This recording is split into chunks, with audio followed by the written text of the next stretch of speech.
السلام علیکم ورحمۃ اللہ وبرکاتہ۔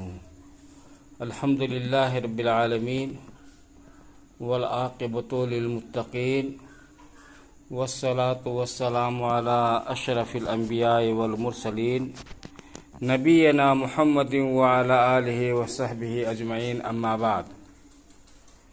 سامعین کرام، برادران ملت، آج کا سبق جو ہم سننے کے لیے تیار ہیں وہ بہت ہی اہم ہے اور جس کا موضوع ہے کہ اللہ کی عبادت ضروری ہے اور اللہ کی عبادت میں کسی کو شریک کرنا حرام ہے۔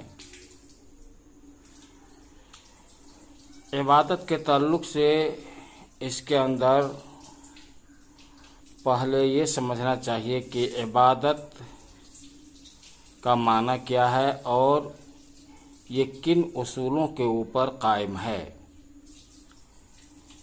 لغت کے اندر عبادت خضوع اور سر خم کرنے کو کہتے ہیں۔ اسی سے کہا گیا ہے بعیر معبد، یعنی وہ اونٹ جو اپنے آقا کے تابع ہو،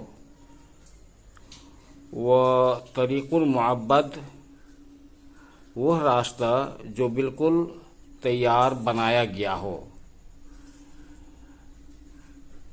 شریعت کے اندر عبادت کی تعریف یہ ہے، شیخ الاسلام امام ابن تیمیہ رحمہ اللہ نے اس کی بڑی اچھی تعریف کی ہے۔ ہے اسم جامع لکل ما یحبہ اللہ ویرضاہ من الاقوال والاعمال الظاہرۃ والباطنۃ۔ عبادت ایسا جامع نام ہے کہ ہر وہ قول و فعل جو ظاہر ہو یا باطن، جس کے کرنے اور کہنے سے اللہ تعالی خوش ہو جائے۔ یاد رکھا جائے کہ عبادت کے 3 ارکان ہیں۔ عبادت 3 ارکان پر قائم ہے۔ پہلا رکن معبود کے لیے بے انتہا محبت، کہ اس محبت کے بعد کوئی محبت نہ ہو۔ یہ پہلا رکن ہے عبادت کی، کہ جس کی عبادت کی جائے یعنی اللہ تعالیٰ، اس کے لیے بے انتہا محبت۔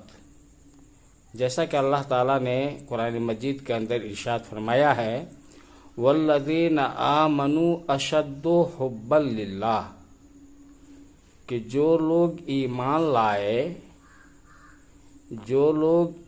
لائے ہیں وہ اللہ سے بہت ہی زیادہ محبت کرتے ہیں۔ عبادت کا دوسرا رکن امید، بے انتہا امید، ایسی امید کہ جس امید کے بعد کسی سے امید نہ رکھی جائے، کمال امید، بے انتہا امید۔ جیسا کہ اللہ تعالیٰ نے فرمایا وَيَرْجُونَ رَحْمَتَهُ، کہ وہ لوگ اللہ کی رحمت کی امید رکھتے ہیں۔ عبادت کا تیسرا رکن ہے خوف، ڈر، اور ایسا خوف کہ جس خوف کے بعد کوئی خوف نہ ہو، کسی سے خوف نہ ایسا رکھا جائے۔ جیسا کہ اللہ تعالیٰ نے فرمایا وَيَخَافُونَ عَذَابَهُ، کہ وہ لوگ اللہ کے عذاب سے ڈرتے ہیں۔ معلوم ہوا کہ عبادت کے 3 ارکان ہیں، بے انتہا محبت، دوسرا رکن بے انتہا امید، اور تیسرا رکن بے انتہا خوف۔ ان تینوں ارکان کے اوپر ہر عبادت کا قائم رکھنا اور رہنا ضروری ہے۔ ان 3 ارکان کے ساتھ اللہ کی عبادت کی جاتی ہے۔ اللہ تعالیٰ نے ان 3 ارکان کو سورہ فاتحہ کے اندر جمع کر دیا ہے۔ الحمدللہ رب العالمین الرحمن الرحیم مالک یوم الدین، یہ 3 آیتیں کریمہ سورہ فاتحہ کے اندر عبادت کے 3 ارکان پر مشتمل ہے، اور تینوں ارکان کا بیان ان آیتوں کے اندر ہیں۔ پہلی آیت اللہ کی محبت، کیونکہ اللہ تعالیٰ ہی بندوں کو نعمتوں سے نوازتا ہے، اور ظاہر سی بات ہے کہ جو ذات باری تعالیٰ نعمتوں سے نوازے اس سے محبت کی جاتی ہے، کیونکہ اس نے انعام و اکرام کیا ہے۔ اور دوسری آیت الرحمن الرحیم، اس کے اندر امید ہے، کیونکہ رحم کرنا ایک ایسی صفت ہے کہ اللہ تعالیٰ کی رحمت سے امید کی جاتی ہے۔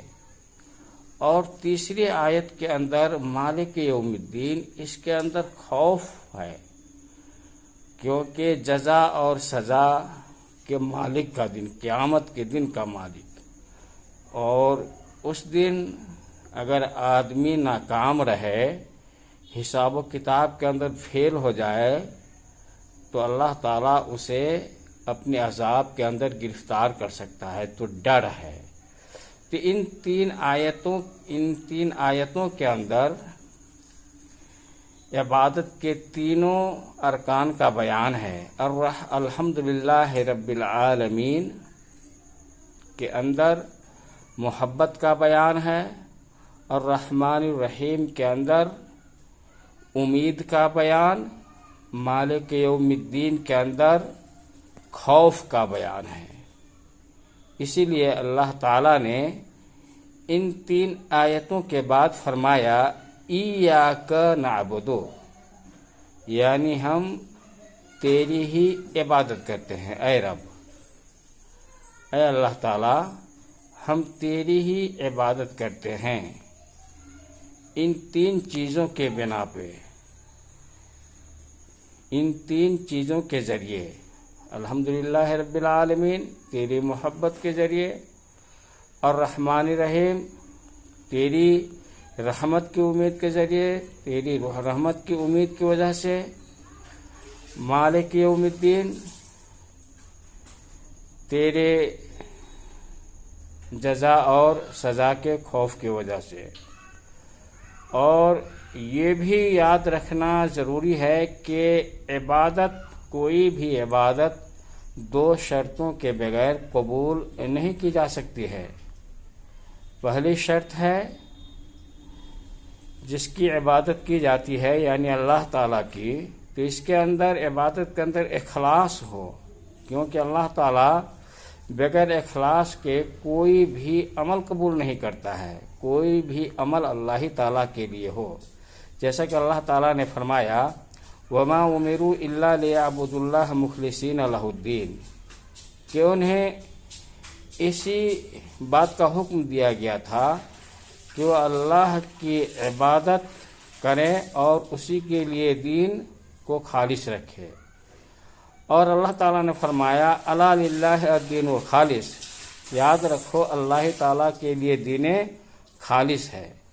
اور مزید اللہ تعالیٰ نے فرمایا قُلِ اللَّهَ اعبد مخلصا لہ دینی، کہہ دیجئے کہ میں اللہ تعالیٰ ہی کی عبادت کرتا ہوں اور اسی کے لیے اپنے دین کو خالص کرتا ہوں۔ دوسری شرط ہے رسول اللہ صلی اللہ علیہ وسلم کی اتباع۔ اگر کوئی عمل رسول کریم صلی اللہ علیہ وسلم کے طریق اور سنت سے ہٹ کر ہو تو وہ عمل ناقابل قبول ہے، جیسے کہ اللہ تعالیٰ نے فرمایا وما آتاکم الرسول فخذوہ وما نہاکم عنہ فانتہوا، کہ رسول جس بات کا تجھے حکم دے اسے لے لو، اس کے اوپر عمل کرو، اور جس سے روکے اسے رک جاؤ۔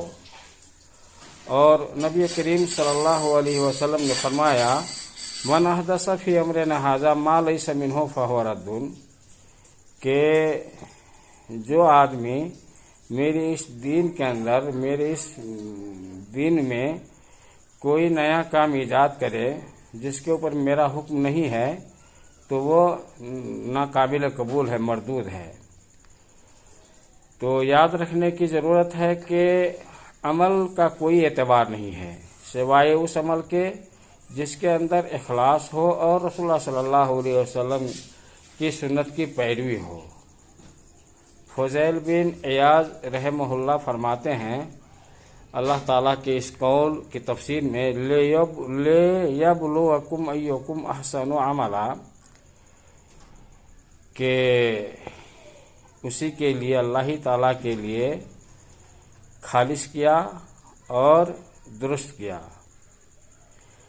ان سے پوچھا گیا کہ اے ابو علی ما اخلصہ وما اصوبہ، کہ اس کے لیے اخلاص کرنا اور اس کے لیے درست رکھنا یہ کیا اس سے مراد ہے؟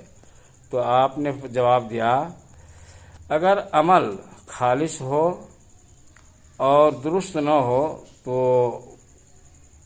اسے اللہ تعالیٰ قبول نہیں کرے گا، اور اگر عمل درست ہو اور اس کے اندر اللہ تعالیٰ کے لیے اخلاص نہ ہو تو پھر بھی قبول نہیں کیا جائے گا، یہاں تک کہ وہ عمل خالص اور درست ہو جائے، اور خالص اللہ کے لیے ہے اور درست نبی کریم صلی اللہ علیہ وسلم کی سنت کے مطابق ہے۔ ایک ایسی آیت قرآن مجید کے اندر ہے جو ان دو شرطوں کو اکٹھا کیا ہوا ہے، اور یہ سورہ کہف کے اندر ہے۔ اللہ تعالیٰ نے فرمایا قل انما انا بشر مثلکم یوحی الی انما الہکم الہ واحد فمن کان یرجو لقاء ربہ فلیعمل عملا صالحا ولا یشرک بعبادۃ ربہ احدا، کہ اے رسول آپ کہہ دیجئے میں تمہاری ہی طرح بشر ہوں، البتہ میری طرف وحی کی جاتی ہے کہ تمہارا معبود ایک ہی معبود ہے، جو اللہ سے ملاقات کی امید رکھتا ہے تو وہ نیک عمل کرے اور اللہ کی عبادت میں، اپنے رب کی عبادت میں کسی کو شریک نہ کرے، ریاکاری سے پاک و صاف رہے، وہ عمل اور نبی کریم صلی اللہ علیہ وسلم کی سنت کے مطابق ہو۔ اللہ تعالیٰ سے دعا کریں کہ اللہ تعالیٰ ہماری عبادتوں کے اندر اخلاص اور نبی کریم صلی اللہ علیہ وسلم کی سنت پر عمل کرنے کی توفیق عطا فرمائے۔ وصلی اللہ وسلم وبارک علی نبینا محمد وعلی آلہ وصحبہ